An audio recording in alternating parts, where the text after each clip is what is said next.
Wow. Wow. That was Clutrrglych, everyone. Wow. That was amazing. So we're gonna have a little intermission. I'm gonna play some music. This is by Juno Club. This track's called Atrazine Funk. Oh, and I need to make sure that the audio is coming through. Just like that.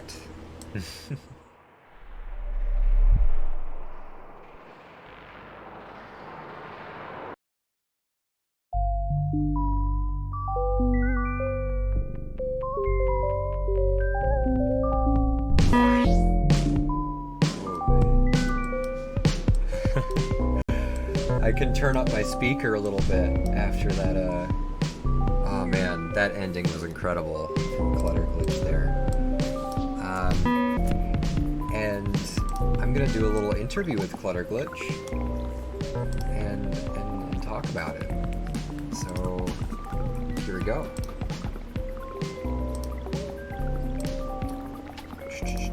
Check, check. Check, check, check, check. Let me turn you up a little bit. Alright, can everyone hear Clutrrglych coming in? Music too loud, good volume. Test, testing. Testing. Holy shit. Oh my god. It's playing, it's pretty good. This is Juno Club. This is one of the members on the Braindance commune who is freaking awesome and sends me a bunch of unreleased stuff to play for the show, so I have to play some of this. Oh yeah. I'm like sort of shaken, like the Yeah, I actually really like loud music. The last song, I wanted to do like a kind of premiere, because I haven't actually premiered that song for more than like 3 people. I remember I premiered for you and like Braindance Yeah, you did. And then I remember I sent it to Liz, which is Policia. Playing tomorrow. Yeah, playing tomorrow.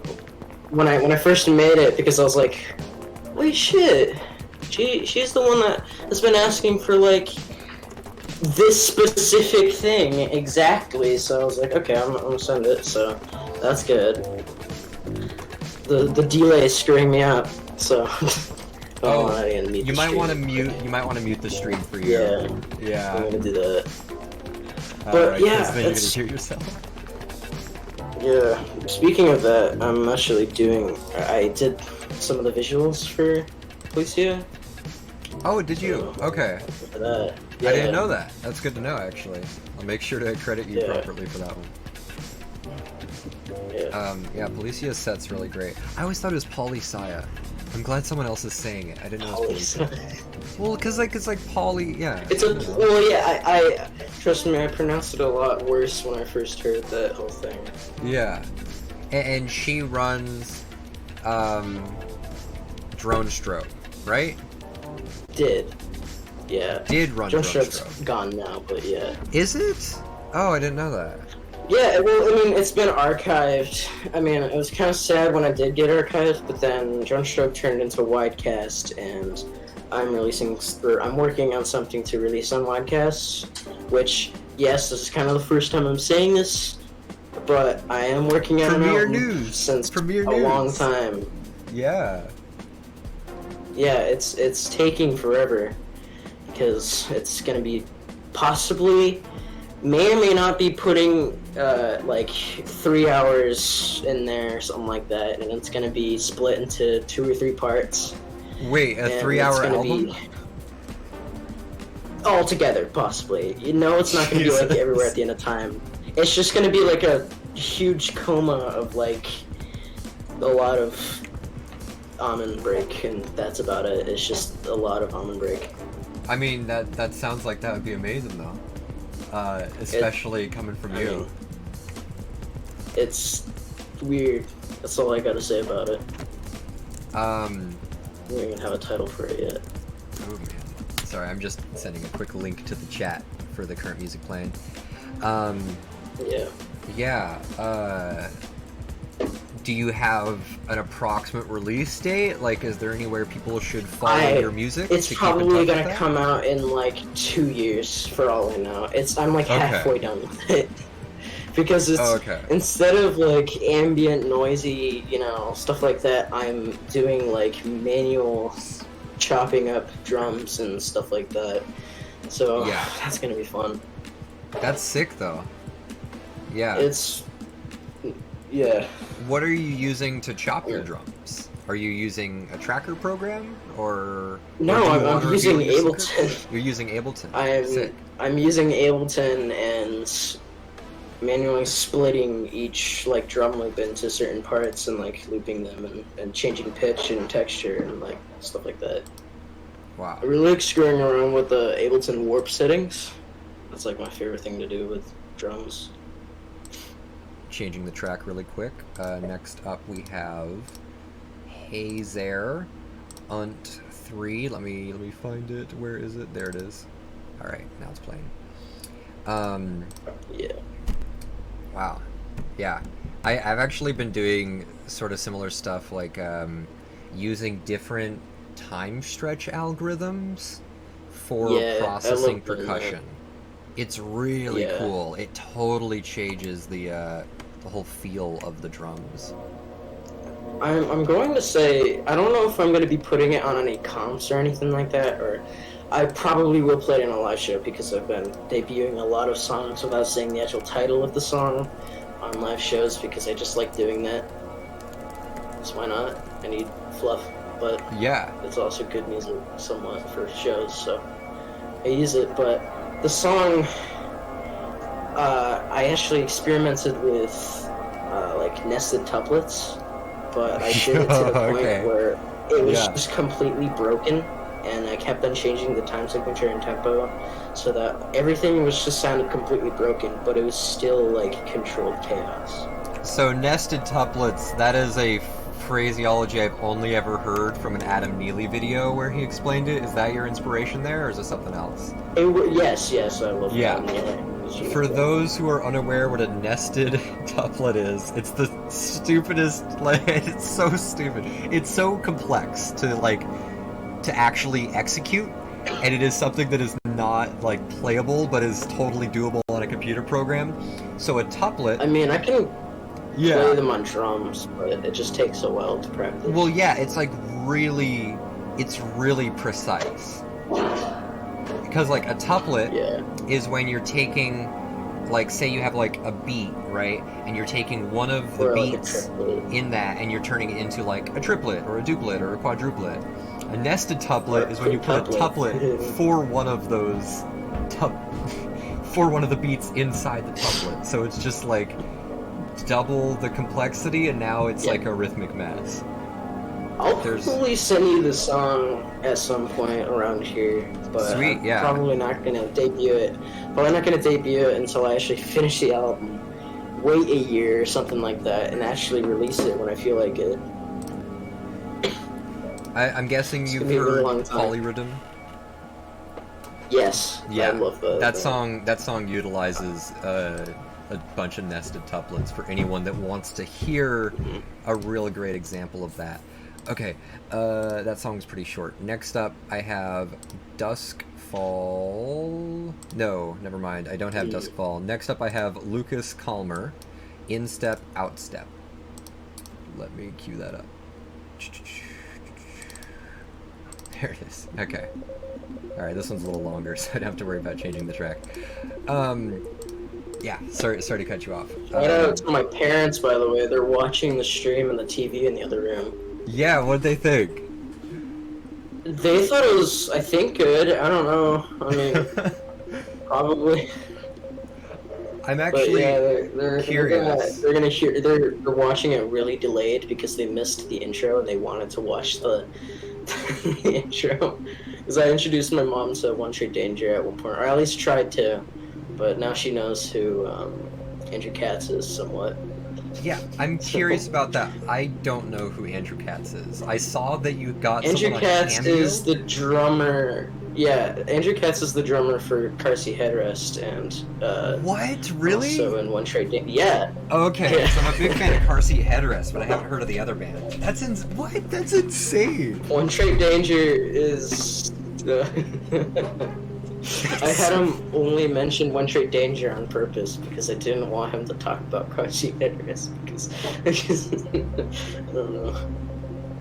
That's really funny. That's really funny. Oh my god.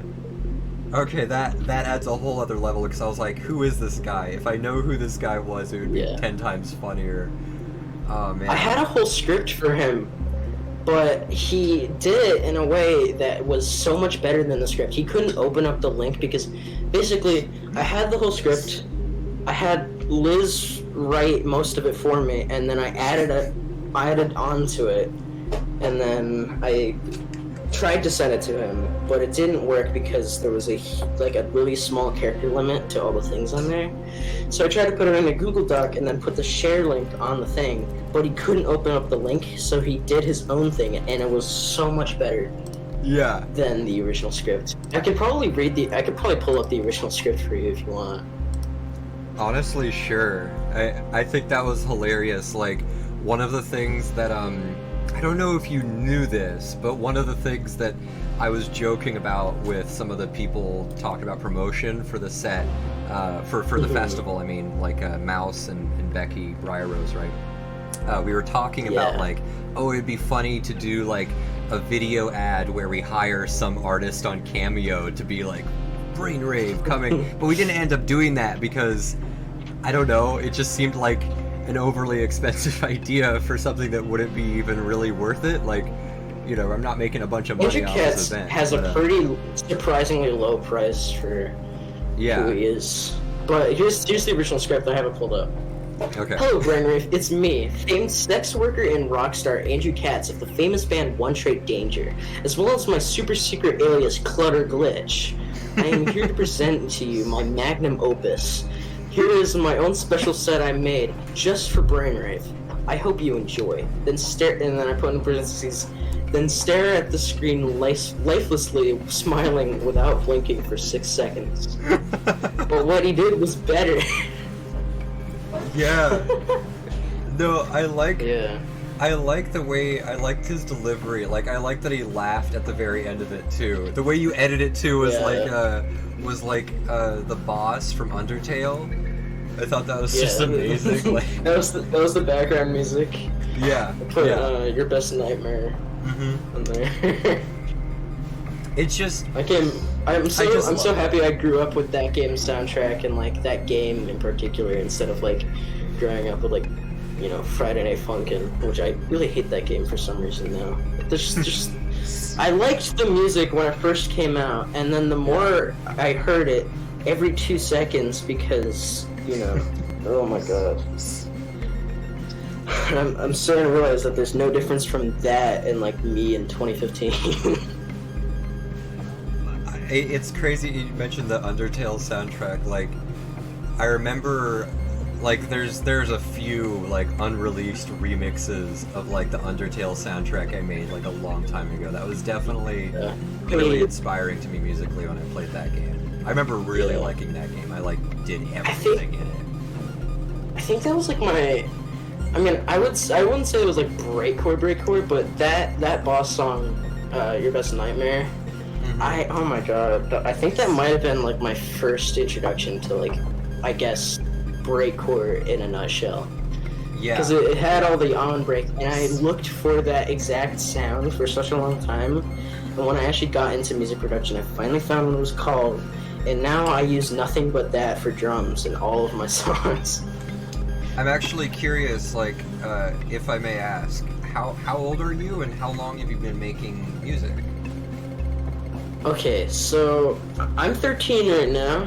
I'm turning 14 God, that blows me away. On Sunday. Oh my god. I thought you were like 16 or 17. I'm turning 14 on Sunday. Holy shit, dude. I'm turning 14 Holy in a couple shit, days. Dude. So, BRAINRAVE, almost landed right on my birthday, which was kind of cool. Oh, that's so sick. You're Yeah. You're 13? Yeah. Like, that's... Dude, you're so good. Like, you're so good. I'm so happy to have you on. Like, I know we talked about it before, but I forgot that you were 13. I'm so glad I had you on the show, and I'm really excited to see what you do in the future. If there's any fan noises, I just turned on a fan really quick. Oh, hold on, I jumped my earbuds.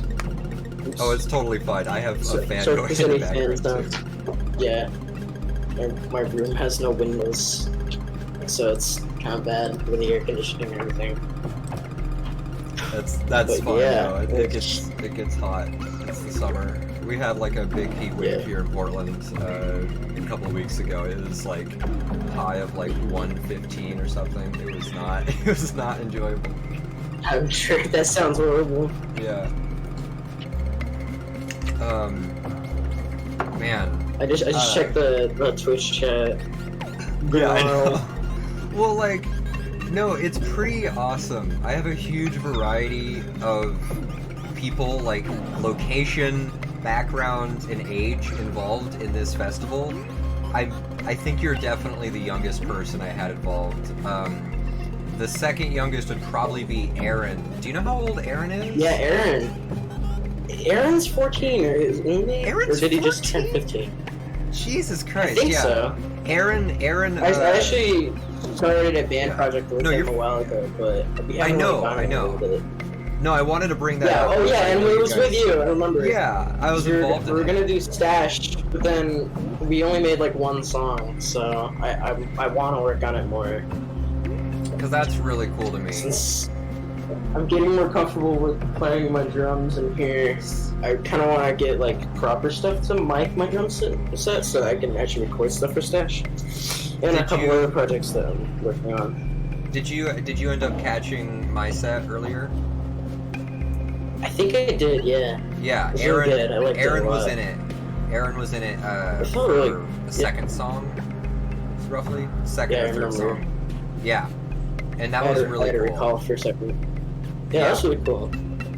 No, it was really cool working with him. Like, having his live drums just added like a whole new dimension to the song, because before it was just like sort of lazily programmed drums, and having like that like acoustic and like the reverb to it just made it sound a lot more spacious and punchy. Now, Aaron's really cool. I hope that you guys are both really young and really talented, and I think it's really cool that you're being active in this community. I'm hoping that you guys collaborate. I would love to collaborate with either of you as well, and I really look forward to what you come out with under the Clutrrglych name. Is that your main alias? Because I know you have a few others. It is. I have a lot of aliases, but I've been like mainly doing Clutrrglych because I was actually, my original alias was called DJ Mission. But I came up with that name when I was 4 years old, and I was making a whole bunch of songs in GarageBand. Wait, how old were you? It was really bad. When you were 4 years old? I was like 4 years old. What? You were making songs in GarageBand? Well, 3 years old originally, but then I came up with DJ Mission and made like, I don't know, 3 songs, and they were absolutely horrific and just not good at all. I know, but you were 4. But I mean, well, yeah. Like, that's amazing. It's kind of like the electronic version of the Shags, if you want to put that in perspective. I need to hear it then, because I like the Shags. Well, it's all lost. I'm sure it's all lost. I mean, I've looked for it before, but I cannot find it because it's all in like some Mac computer that's been reset like 3 times because my sister put a whole bunch of viruses on there because she installed a bunch of Minecraft mods. So I don't know if I still have them. Maybe, I don't know. I'll dig them up someday. But I kept the name DJ Mission until I was like 11, and I had the SoundCloud page and I was working on it. And then I was like, okay, I need to change my name because I realized that like there was like 12 other people who were using the name DJ Mission. So I just tried to find the weirdest name.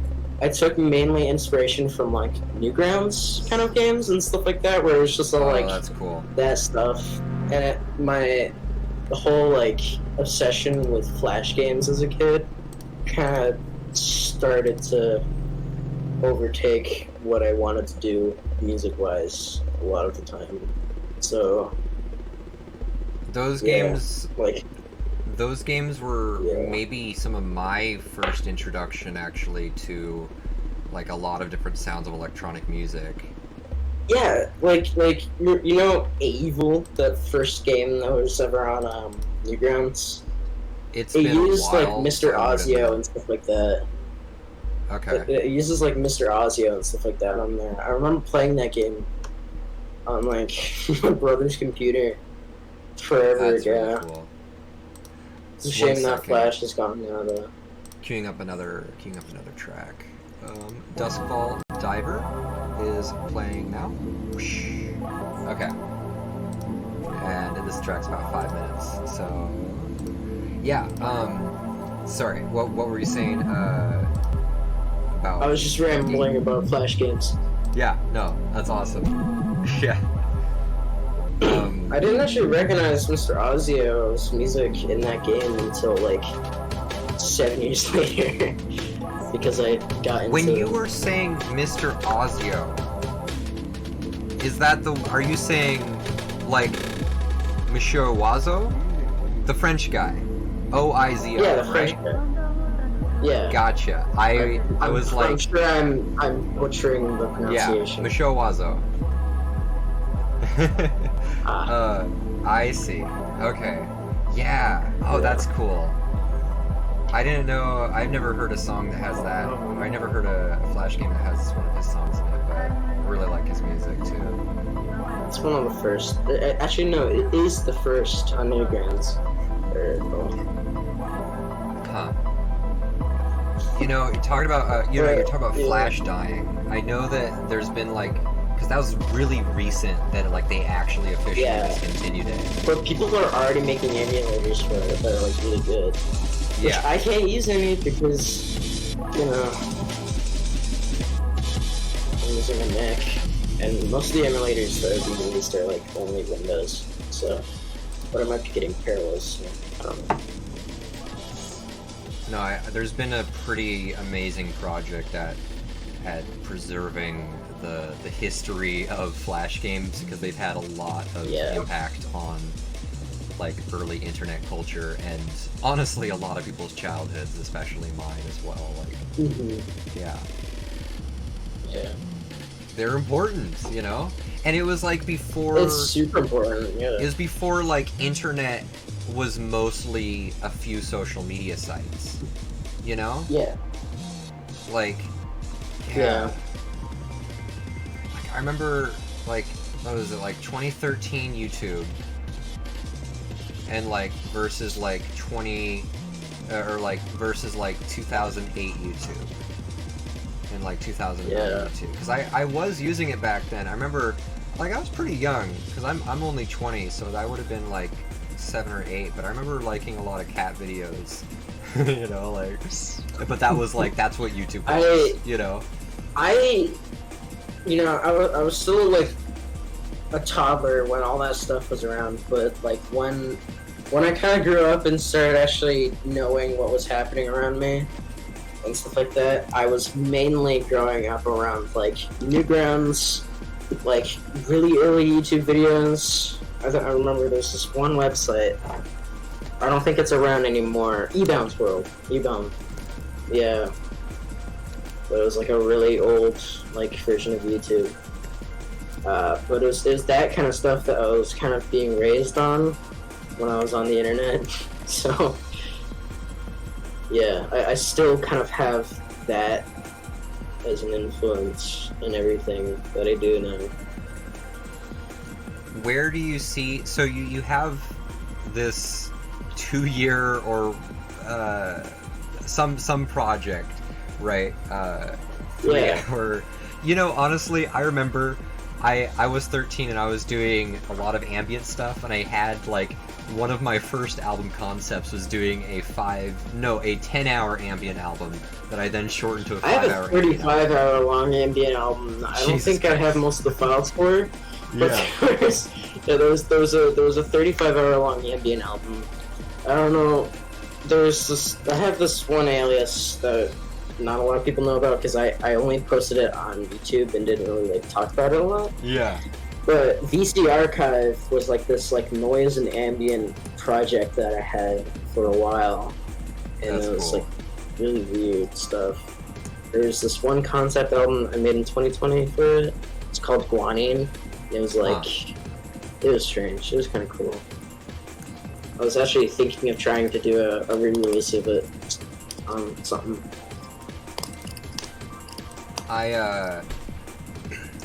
I just want to say, speaking from my own, and you don't have to take any of this advice. Matter of fact, I don't know. It's just sharing a thought here. But speaking from my own experience, remembering a lot of really ambitious album ideas I had,